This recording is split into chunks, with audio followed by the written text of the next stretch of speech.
بسم الله الرحمن الرحیم ملګرو عمر جمشید یم او دا وزه د نظامپور علاقې په ګیټ وې کې موجود یم. تاسو ګورئ ډېر په ګڼ تعداد سره خلک راغلي دي او دوی څنګه تاسو ته پته ده چې په 24 نومبر باندې عمران خان کال ورکړی دی چې په 24 نومبر باندې تاسو ډي اسلام آباد ته نو ډېر په ګڼ تعداد سره خلک راجمع شوي دي. دلته موږ سره نور ولي صاحب موجود دی. السلام علیکم. وعلیکم څه به ویل غواړئ؟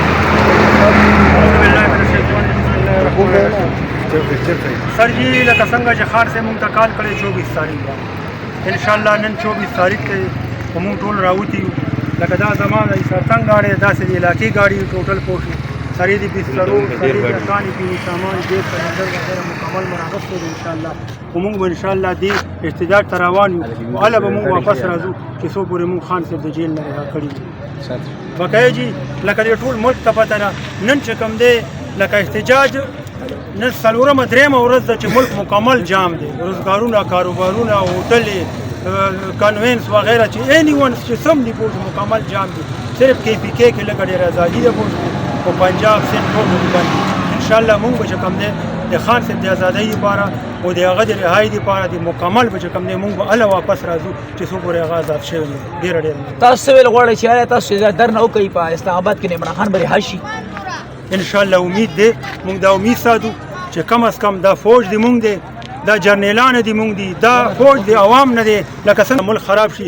ما دا امید دی چې څه عوام غواړي ان شاء الله ما دا یقین دی چې د مونږ سکیورټي فورسز بم دغه چې کوم دی د عوام رای باندې بدین دا قافله د خیبر پختونخوا سره روانه ده ال پاکستان نه برازي دا چې د ال پاکستان نه روانه. تاسو که کتلی میډیا وګورئ د لاهور نه روان دي مرګري سند والا چې کوم دی روان دي بلوچستان والا راورسېدل دی خان ته راورسېدل ان شاء الله. او ځکه دا ته وایم چې د پنجاب چې څومره خلک دی اټک ډسټریکټ نږدې چې کومې ضلعې دي هغه نن درېیمه ورځ ده چې په کې پی کې کېږي او د کې پی کې جلوس سره شاملېږي ان شاء الله.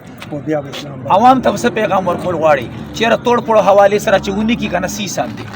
یاره چې ګوره مونږ مخکې هم توړ پوړ نه دی کړی بیا هم دا اراده نشته. توړ پوړ به ولې کوو؟ دا د مونږ ملک دی دا د مونږ ادارې دي. که مونږ مثلا توړ پوړ وکړو پوه شوې دا د چا نقصان دی؟ هم د ما په ټکس به دا دوباره دا څه جوړېږي پوه ولې زه د عوامو نقصان وکړم د خپل ملک نقصان وکړم؟ دا پوره من احتجاج دی دې کې بالکل توړ پوړ داسې څه مسله به انشاءالله نیم ګمله به هم نه ماتېږي انشاءالله. او د شرکت په حوالې سره به خلکو ته څه پیغام ورکول غواړئ دا کوم خلک چې شرکت کوي؟